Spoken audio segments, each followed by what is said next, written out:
Hello and that music. Uh, Hello and welcome to the Wednesday, 29th October edition of A Proud Malcontent. And I am a Proud Malcontent, and I'm speaking to you today from a brilliantly sunny Perth once again. I'm very pleased to say, because I'll get some washing dried. That's my life these days, laundry. So it's the weather. Moving on. News. Oh, didn't bother about the news. Let's just no go there. Let's just no go there because yeah, it's all depressing. I looked at the National this morning, and it's John Swinney says blah blah blah, independence blah blah, independence blah blah blah blah blah, independence. Yeah. And other than that, as your polls, the support for independence is soaring in the polls again, and all the rest of it. It's just, and none of it means a damn thing because absolutely nothing's changed. Nothing's changed for a long, long time. Right. So, I was actually a bit desperate for to know what I was going to talk about today. I always find something. I always find once I start, but our mutual friend Stephen Duncan pulled me out of the mire once again when he contacted me about something which I might otherwise have completely missed, and that is the Irish presidential election. I have to say, I wasn't paying much attention to it. I wasn't paying any attention to it. It happens once every 7 years. Ireland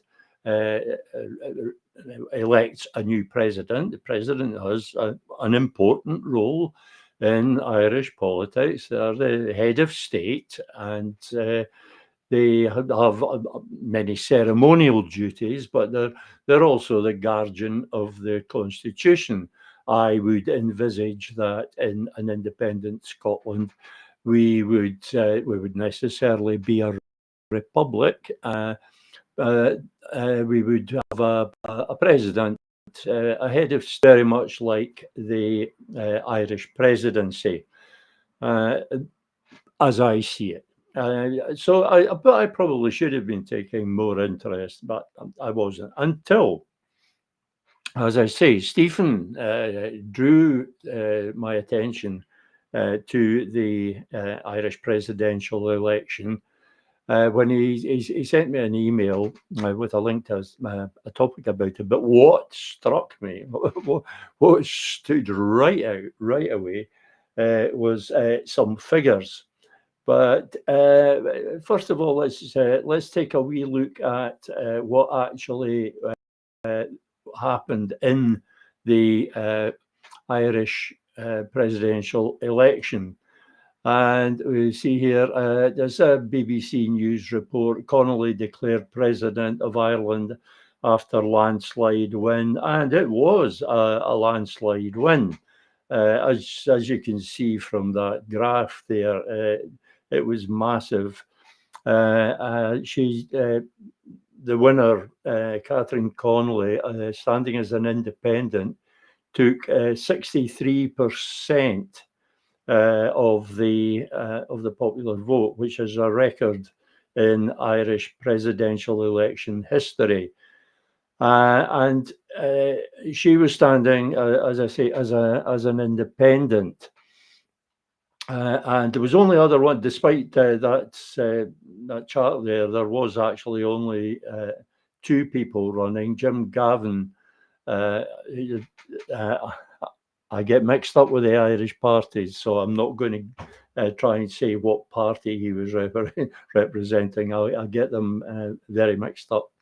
But he had actually withdrawn, but he'd withdrawn too late for his name to be taken off the ballot. I imagine it was widely publicised that he had withdrawn, but he still somehow managed to get 7% of the vote, voting for people voting for somebody that wasn't even a candidate. Yeah, not exactly having your finger on the pulse of contemporary politics. But Heather Humphreys was well beaten, and the winner of away there with almost 1 million votes. And that's interesting in itself. These numbers are interesting, but it's down here that we see the really interesting figure, the really interesting numbers from this, and the thing that Stephen Duncan wanted to draw to my attention, and that is that there were 213,738 spoilt votes, an unprecedented amount. There was also a turnout of only 46%, which is hugely disappointing, but it doesn't distract from the fact that there was this 213,738 spoiled votes, spoiled ballots, which is remarkable. And Stephen did some research, and he got me some figures, and he informs us that in 1990, the spoiled ballots was 0.6% of the total votes. In 1997, remember the Irish presidential elections are every 7 years. So in 1997, it had soared, as the National would say, it had soared from 0.6% to 0.8%. In 2004, there was no count. Mary McAleese was elected unopposed. In 2011, 1%, 2018, 1.2%, and in this year's Irish presidential election, it was 12.9%. 12.9% of the vote. And that is remarkable. And that's my excuse for messing up the buttons pressing there, because I'm quite taken aback at that. You could be justified in using the term soar in this case, because it soared from 1.2% to 12.9%. That's 10 times the number. And why did this happen? Did everybody just suddenly forget how to make a cross on a piece of paper? I think not. And if anybody suggests that, I'll have them for making racist jokes about the Irish. No, it wasn't that. The fact is that it was this was a campaign. All this was quite purposeful. It was all planned, and it was a coordinated campaign. I suspect it was a coordinated campaign on top of something that a lot of voters were inclined to do anyway. That is to say, vote none of the above. There was a lot of dissatisfaction in Ireland surrounding this presidential election about the lack of real choice in the candidates. They were characterized as two left-wing candidates, and it was the right, the moderate right, and everything further than that, who were complaining that there was no one on the ballot representing their views. And they have a point. They have a point. I mean, I don't like Tories, but I accept that there are 20-25% of people in Scotland who vote Tory, and therefore the Tories are entitled to representation because these people are entitled to representation. That's democracy. So they had a point, and There was this coordinated campaign, but as I say, I think people were rather pissed off with the whole political system, as are people everywhere. But when we look at who was behind the Spoil the Vote campaign, that's what they called it. The website, everything, X account, Facebook account, the whole shebang. It was a well organised, coordinated campaign. Now the people behind it, I went through their names here on this RTE website. I went through the wee bios on them, and I have to say they are not the sort of people I would be campaigning alongside. Nonetheless, as I say, they had a point about the lack of representation on the ballot. That they had a fair point. So it was perfectly valid for them to uh, uh, start this campaign, this Spoil the Vote campaign. And they weren't campaigning for any particular message. People just sort of did what they pleased on that. Some of them wrote messages about one issue or another, and some of them wrote the name of a would-be candidate who didn't quite make it onto the ballot. Through what seems to be quite a fair system, she didn't get enough support to get onto the ballot. That that seems quite fair from what I know of it. On the face of it, it seems quite fair. Nonetheless, there was this lack of, shall we say, right-wing representation on the ballot, and so the people running this campaign were all right-wing people, and looking at the bios, there's a lot of sorry, anti-vaxxers and conspiracy theorists in there, and yeah, definitely not the sort of people I would be campaigning alongside. Thank you very much.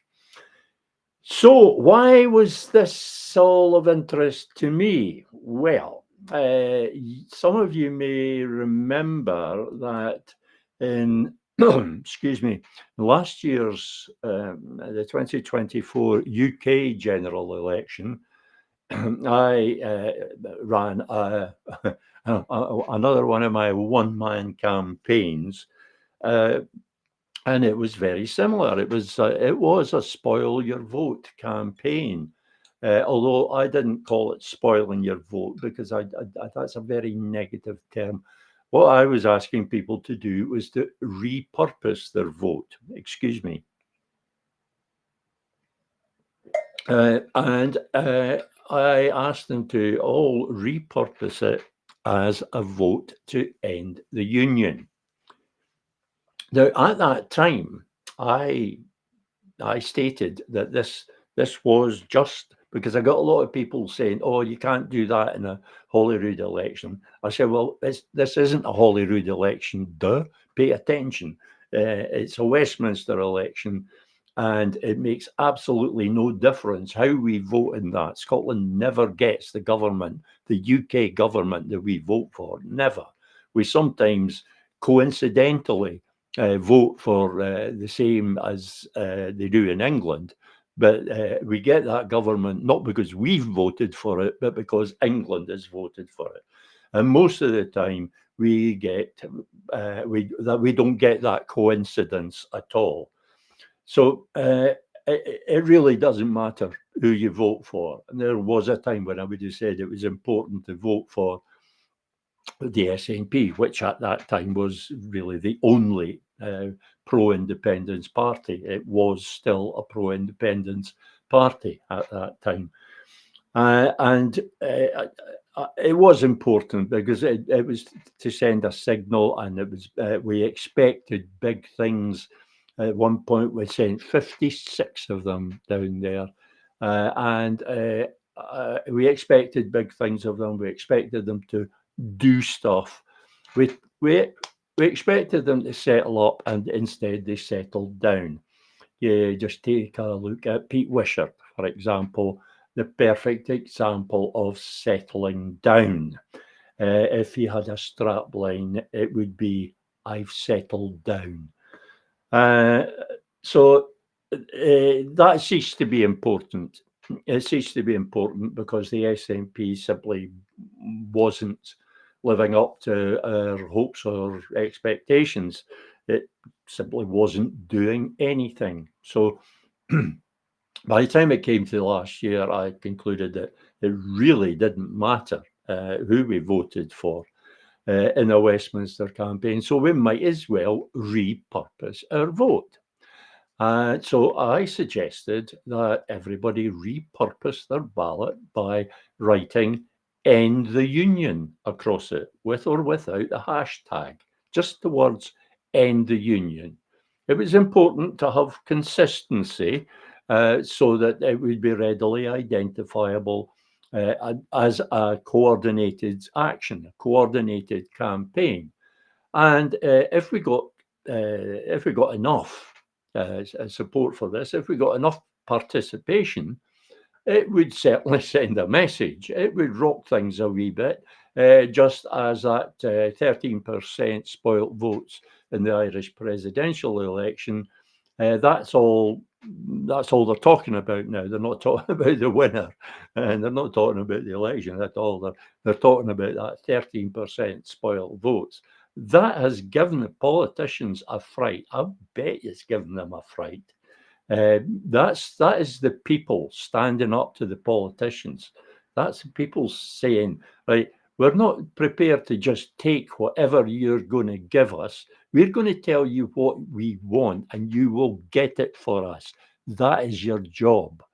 Our job is to tell you. Your job is to do it. Okay? And that's kind of what I had in mind with the last year's campaign. And the target I set for it was 5%, that being the percentage of the vote that a candidate has to get in order to save their deposit. I thought, well, if the level of spoilt votes was the same as if it was a candidate who would save his deposit, that's the sort of little thing that the media catches onto. They latch onto something like that. Yeah, there's a wee hook there for them. So I thought it could be effective. In fact, there wasn't nearly enough participation. There was all sorts of scare stories about letting the unionists in and all the rest of it. But that was a lot of nonsense. So there was never going to be that much support for it that would ever put the pro-independence majority in jeopardy. The SNP was doing more to put the pro-independence majority in jeopardy. They still are. Yeah? They are the ones that are doing most to put that pro-independence majority in jeopardy, because they are the ones that are doing the most to put people off voting for them. And if there's to be a pro-independence majority, the SNP has to be the biggest part of that as things stand.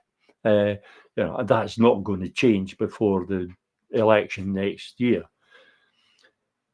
I'd never really considered whether this was suitable for a Westminster, for a Holyrood election until I got that email from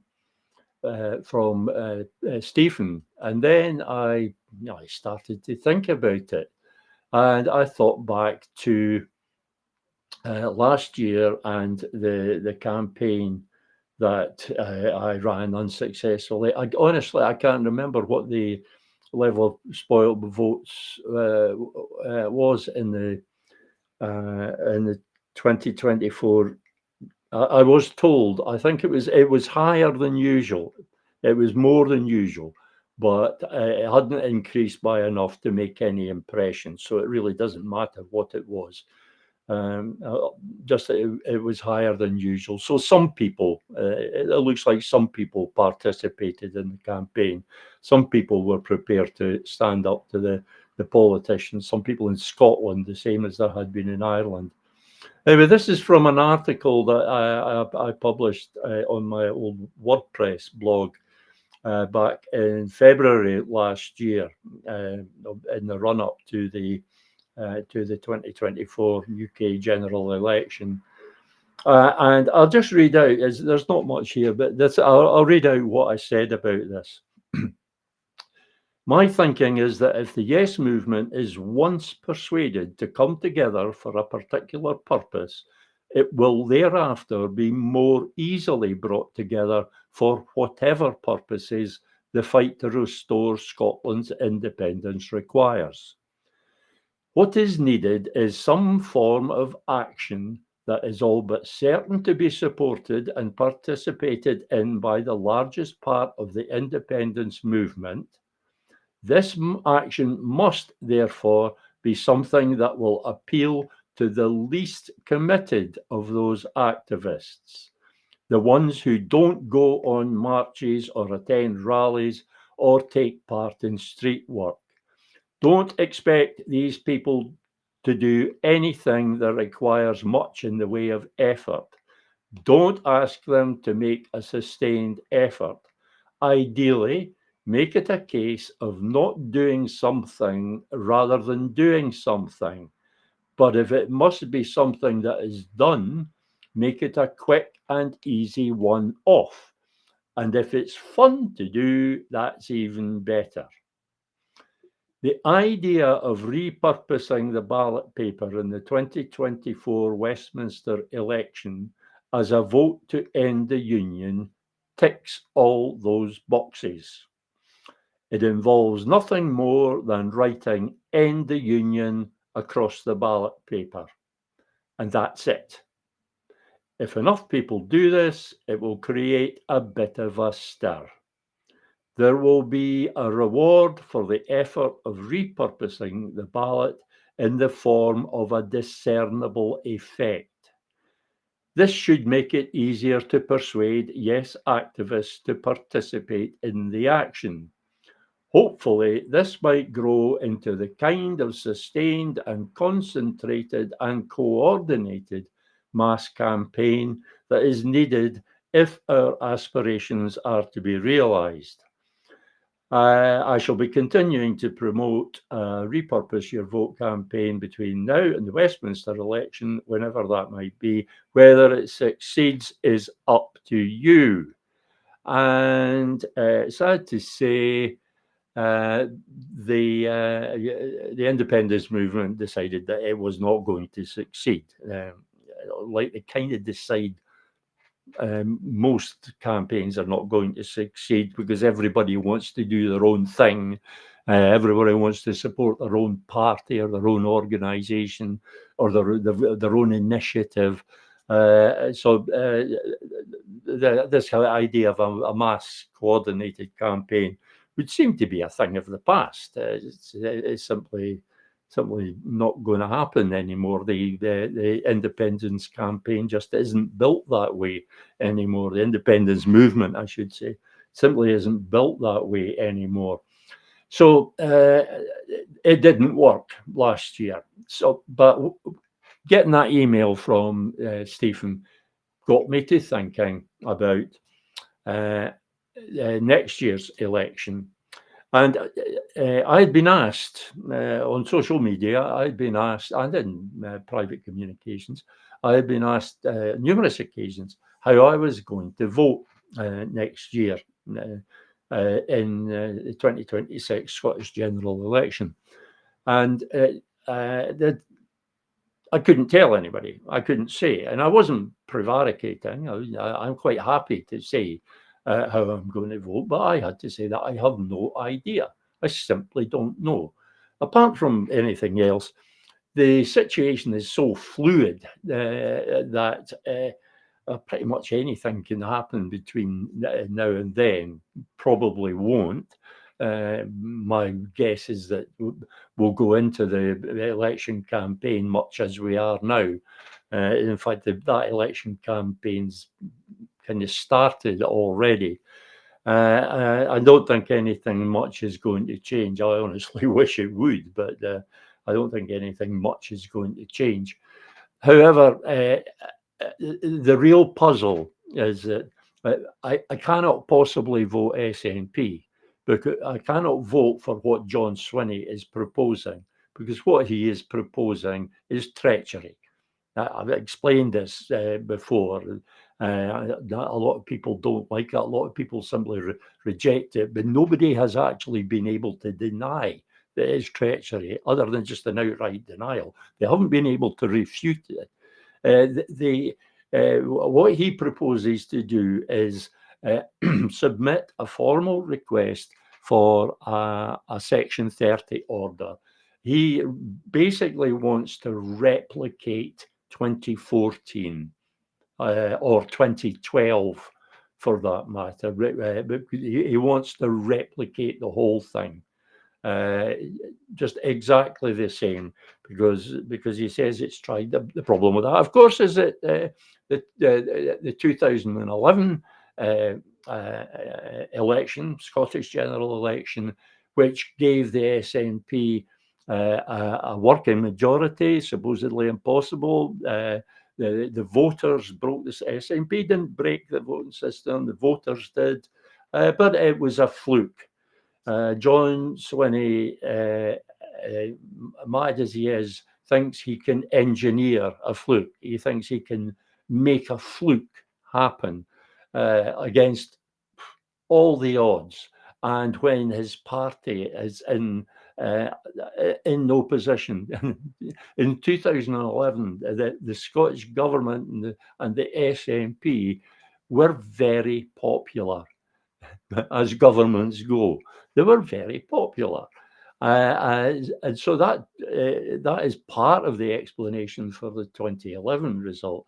This government and this SNP, what the SNP has been made since by its abomination of leadership, they're not so popular, shall we say. In fact, they're not popular at all. Now, part of this is down to the unionist media, the British media. I'll give you that. It's constant battering from the unionist media, and I've quite often called them out on this. I've quite often called out some of these Conservative Party posts on X, claiming that the Scottish government has done this or failed to do this. There are 56,000 people waiting on a year on. I fact check these things, and usually, in fact, always, there is a grain of truth in there. There's an element of truth. And the deception, the lie, let's call it what it is, the lie is built around that. So that if you come back to them, they can always say, but this is true. Okay, that is true, but the inferences you're drawing from it are just absolute nonsense. The circumstances, all the circumstances, there's the general disenchantment with politics and government.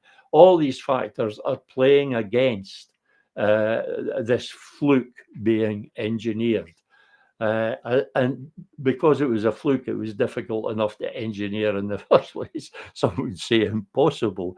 But all these factors make it more difficult. Nonetheless, that's what John Swinney wants to do. He wants to submit a formal request for a Section 30 order. And by doing that, he is committing an act of treachery, because he is giving the British government a veto over the will of Scotland's people. He is acceding to the alien doctrine of parliamentary sovereignty. He's putting Westminster above the people of Scotland, and in so doing, he is denying the sovereignty of the people of Scotland. These two things are inextricably linked. You can't recognise, validate the sovereignty of Parliament without denying the sovereignty of the people. It can be one or the other. It can't be both. Sovereignty is indivisible. It can't be shared. It's absolute. So John Swinney proposes to, acting as the First Minister of Scotland, speaking for all of us, he proposes to commit this act, which basically validates the sovereignty of the British Parliament, sovereignty of Westminster. Now, forever after, the unionists will be able to point to this and say, but you recognised the sovereignty of Parliament as the First Minister. You're formally recognised. And what's all this nonsense about the sovereignty of people? You've already acknowledged the sovereignty of the British Parliament. That will be there forevermore. We will no longer be able to plead that within the British state there is no democratic route to independence. There is no democratic means by which we can exercise our right of self-determination, because John Swinney is putting it down in writing, carving it in stone, that the Section 30 process is valid as a democratic route to independence, and it absolutely is not. Let's be perfectly clear about that. A Section 30 referendum cannot lead to independence, because it cannot be a proper constitutional referendum, because it gives Westminster the final say. In a proper constitutional referendum, the people have the final say because they're sovereign. John Swinney proposes to change that. He proposes to change that so that Westminster is sovereign and they have the last say. They have the final word. That's what he's proposing to do. And that is why I cannot possibly vote SNP, because I cannot possibly condone that. It's treachery, and I will not be part of it. So I can't vote SNP next year. Well, what about the other parties? Well, okay, but none of this is going to have any effect. I had hopes. Of course, originally I had hopes that we could get the SNP back. That the membership of the SNP would take it back. But then we had the SNP conference 2 or 3 weeks ago, and we learned that the membership's loyalty to the party's leadership, the SNP leadership, is greater than its loyalty to, or its devotion to, Scotland's cause. The membership decided to support the leadership, regardless of the fact that what the leadership was proposing to do was both treacherous and bound to fail. So that was their choice. No longer can we say it's just the SNP leadership. Don't blame the membership. The membership went along with the leadership. They sent delegates to that conference, and their delegates went along with the leadership. They went along with the treachery. So can't possibly vote SNP. Now, I had hoped that we could get SNP back, as I say. And failing that, I had hoped that ALPA would step into the breach. That ALPA would offer a strategy, a real strategy for restoring independence. such as Scottish UDI. But that is the only such strategy that's on the table at the moment. Nobody else has come up with another one. There is no other one. It's a strategy for independence. And I'd hope that Alapa would do that they would come on board, especially because they've nothing to lose. The party's in disarray, as we saw from their conference, and subsequent departures and squabbles. It's in a bit of a mess. Apparently, there were only about 100 people turned up to a conference.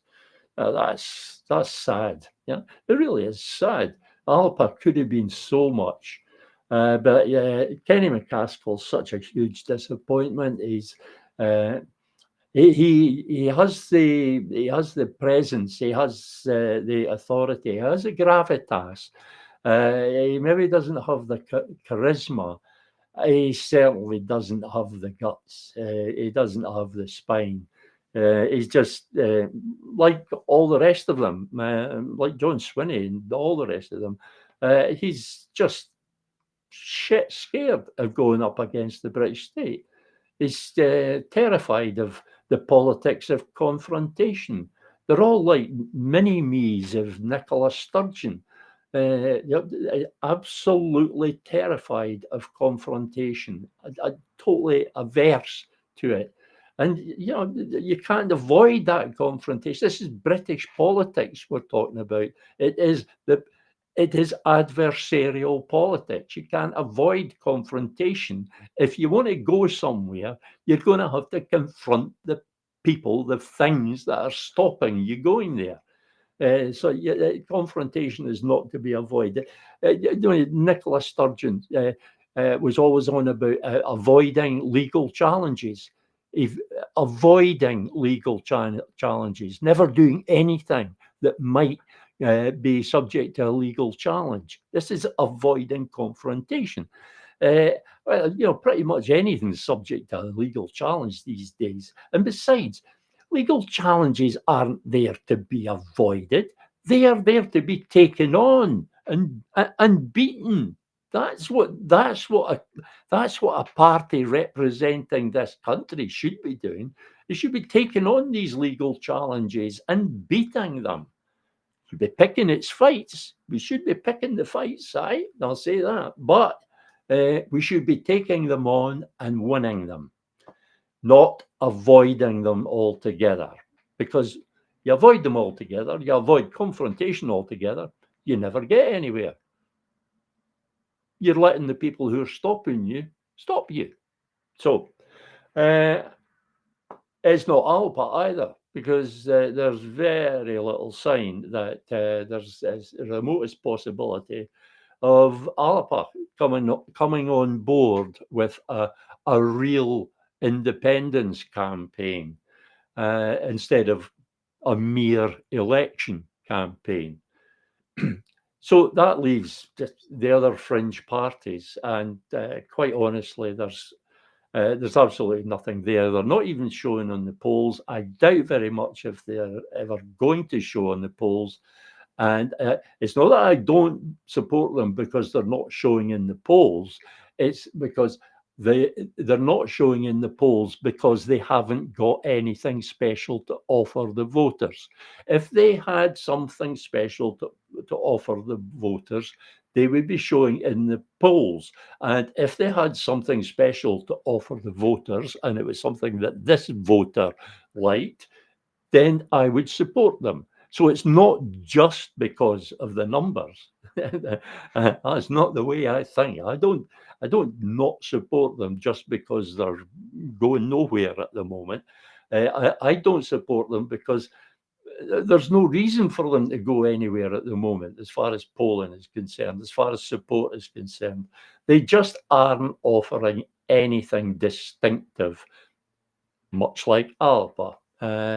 Alpa's showing, small as it is in the polls, can be explained by the fact that it was the first in the game. It was the first alternative, air quotes, for the first alternative to the SNP that came along. And it had Alex Salmond, as leader. And so it inevitably attracted a lot of support. But yeah, I see absolutely no point in voting for them anyway. What the polls tell us is that there's going to be an SNP government. The SNP is going to be the largest party again, and along with the Greens, who I wouldn't trust at all. I was going to say I wouldn't trust them as far as I could throw Ross Greer, but I could probably throw him a fair distance. Probably not far enough to please me, but yeah, that's beside the point. No, I don't trust the Greens. They'll get into bed with anybody if they get a sniff of the leather in a ministerial limousine. They'll just go along with anybody. But that's the way it's going to be. That's what the polls tell us. That's the best information we have. So that means that there's going to be another 5 years when absolutely nothing happens. There might be a Section 30 request, in which case we all might as well just give up, because Swinney will have he'd have hammered a nail, maybe not the last nail, but he'd have hammered a nail in the coffin of Scotland's cause by doing that. It will almost certainly 99.9% certainly be refused. In fact, it's already been refused. So Starmer, if he's still there, or whoever replaces him, would actually find it very difficult to U-turn on that after everything that's been said. And then it just all comes to a dead stop. That's a dead end. Swinney supposedly has a secret plan. I'm not sure if that's his claim or if that's being claimed on his behalf by some SNP loyalists. Supposedly has a secret plan. Well, I wonder if it's the same secret plan that Nicola had, the one that we never got to see. Despite there being a desperate need for that plan to be deployed, we never got to see it. We're not going to get to see John Swinney's either. That is a safe assumption. There is no secret plan there. Well, because there's nowhere for John Swinney to go after having acceded to the sovereignty of the British Parliament, Westminster. He can't then turn around and say, no, the people are sovereign. They just say, hang on, you've just said that the people are not sovereign. You've just said that Westminster is sovereign. You can't keep switching back and forwards like that. It's just not done. Well, the British government does it all the time, but in constitutional terms, that's not really how it works. Sovereignty doesn't get switched backwards and forwards. It can be lost. It can be taken and denied. You can be prevented from exercising the sovereignty, but it can't be switched backwards and forwards.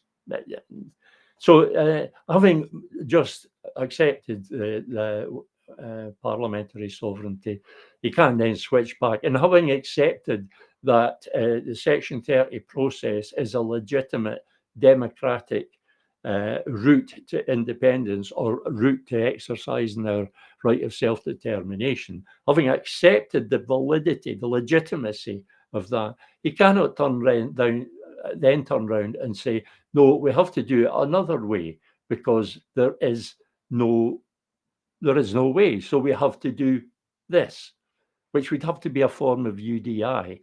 I can't see what else it could be. And John Swinney, UDI? Nah, that's never happening. And the argument against him there would be that he cannot deny, and he cannot go. Nobody can go, because he speaks for all of Scotland. Nobody can go to the UN and say, "Oh, we need to do this because there is no other way to access our the exercise of our right of self-determination."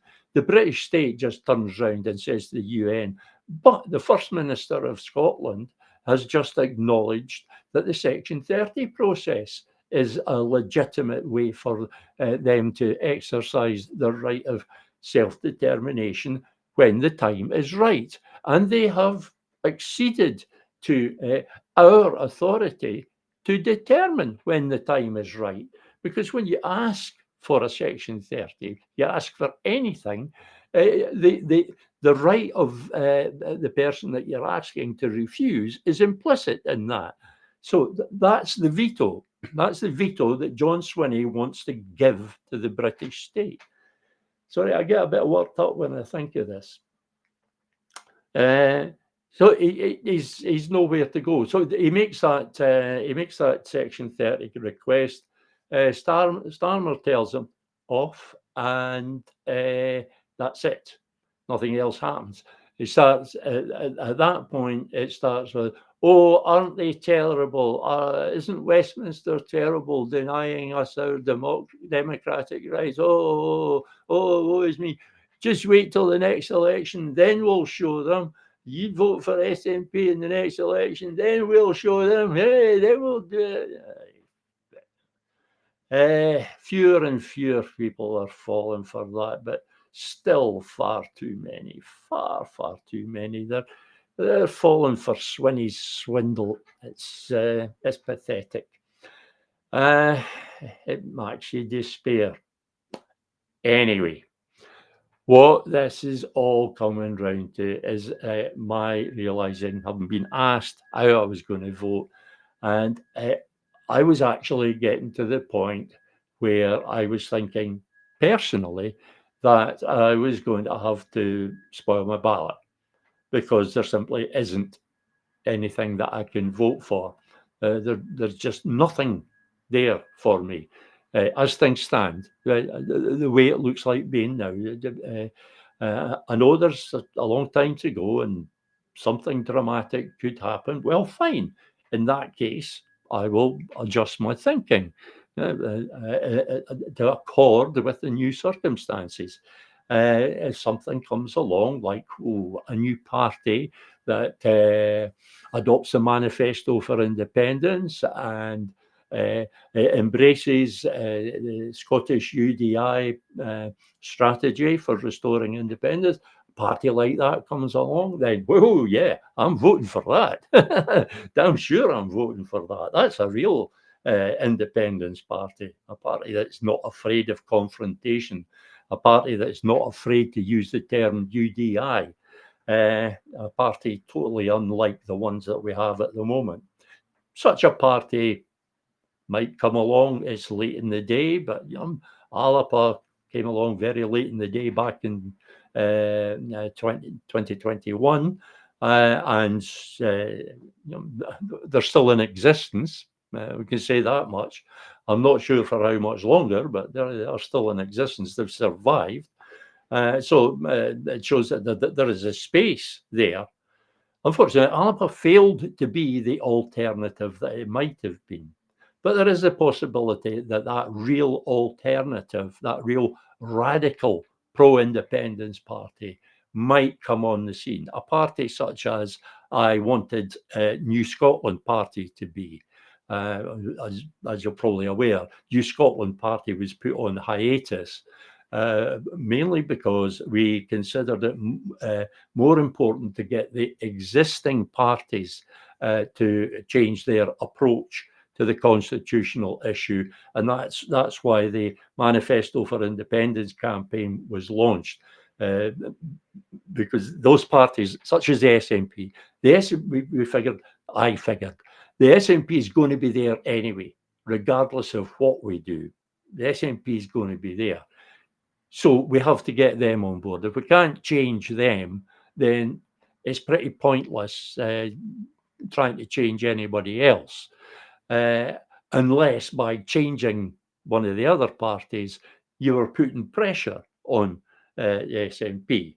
And by changing ALPA, we could put pressure on the SNP. If ALPA adopted the Manifesto for Independence, if ALPA embraced the Scottish UDI process, then that would be a party worth voting for. And the voters, I can assure you, voters would flood back to them. Why don't they do it? Kenny McCaskill just doesn't have the bottle. It's as simple as that. I doubt if there's anybody even thinking about it. They're like the SNP. They're stuck in 2012 mode of thinking. They've learned nothing in the years since. Learned nothing from the 2014 referendum campaign, nothing from the 2014 referendum itself, and nothing from the 11-year period since the 2014 referendum. They've learned nothing at all. You see that best in John Swinney, where he's just trying to replicate the whole thing. He's thinking like it's still 2011. He's thinking like next year he can just do a Groundhog Day on the whole thing. It's not a chance. Yeah, Alex Salmond might have done it. Alex Salmond might have done it. It's impossible to imagine him doing it. It's not possible to imagine John Swinney doing it. No, ridiculous. Anyway, such a party could come along, and I would be voting for that. But that's unlikely. So if I was to say at the moment, I was to be asked at the moment, how are you going to vote? My honest answer, the most honest answer I could give, would be that I really don't know. But if forced to make a choice, I'd have to say I was going to spoil my ballot, because I will not, I will not fail to vote. I will not fail to go to the poll. I regard that as a solemn civic duty and a solemn personal duty. So I will go to the polling station. I'm not, maybe when I'm properly invalid, I will think about a postal vote. But at the moment, I like the ritual, if you like, of going to the polling station and marking my ballot. I like the ritual. I like the feeling of participating in democracy. I feel as if I'm doing a duty, and I also appreciate the privilege that it is to live in a democracy where, at the very least, you're allowed an occasional vote that might just change things in some way. I know I'm not talking about democracy as we know it, but that's the theory of democracy, at least. So I want to keep that spirit of democracy alive in myself, if not in anyone else, by going through that ritual of going to the polling station, going to the polling place, picking up my ballot paper, get my name checked off, going into the wee wooden booth there and picking up this stubby pencil and writing "End the Union" across the ballot so as to spoil it. And that's what I'm now thinking I'll be doing in 2026. And I am contemplating a campaign to encourage others to do likewise, to make their list vote. Do what you like with a constituency vote. I'm resigned to the fact that the treacherous SNP is going to win the constituency vote. But we can use the list vote to give them a fright. I've previously explained why using the list vote as a de facto independence referendum just doesn't work. It can't possibly be conclusive enough to do the job. But we could use it in a different way. We could use it to vote end the union. If everybody just writes end the union, or if a significant number of us do so, then that is bound to have an impact on the incoming government. The incoming government is going to have to acknowledge that. Now, imagine if, and imagination is an important thing. Imagine you've got, if you can imagine something, then there's a possibility of getting it. If you can't even imagine it, then there's no chance of getting it. You imagine it first, and then you work out how you can get it. And if you can't, well, you go away and imagine something else. But imagine a match to the Irish figure. Imagine if in the 2026 election on the list vote there was 13% spoiled papers. It's usually around the 1%, much the same as in Ireland. But imagine if that was 13%. Imagine if it was a bit more, 15, 20. Imagine if it was 20%. That is a blow to the SNP. That has got to make them stop and think, because once a thing like that is done, it doesn't get undone. And once the people learn what they can do if they act as one, they're going to do it again. So all the politicians are going to be shiting themselves if that happens. The politicians in Ireland are already shiting themselves because of that 13% spoilt votes. They're already shiting themselves. I would like to see our politicians similarly defecating in their trousers.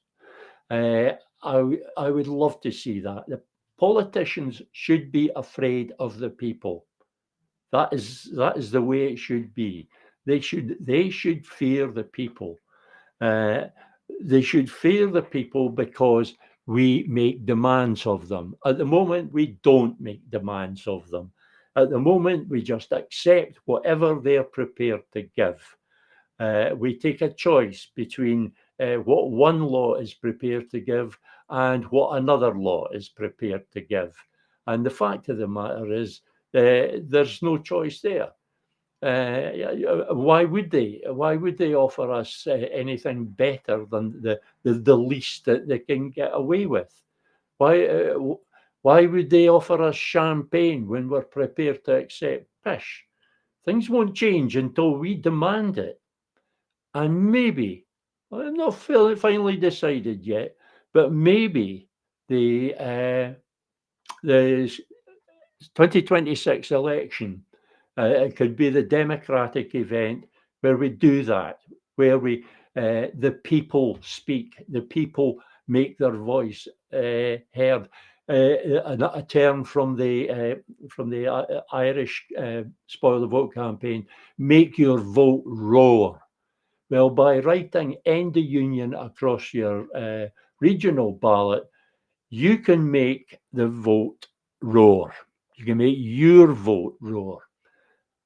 Well, let's have a wee think about that, and we'll maybe talk some more about it on Sunday or next Wednesday. I will be back on Sunday with my good friend Stephen Duncan, number crunching around. I've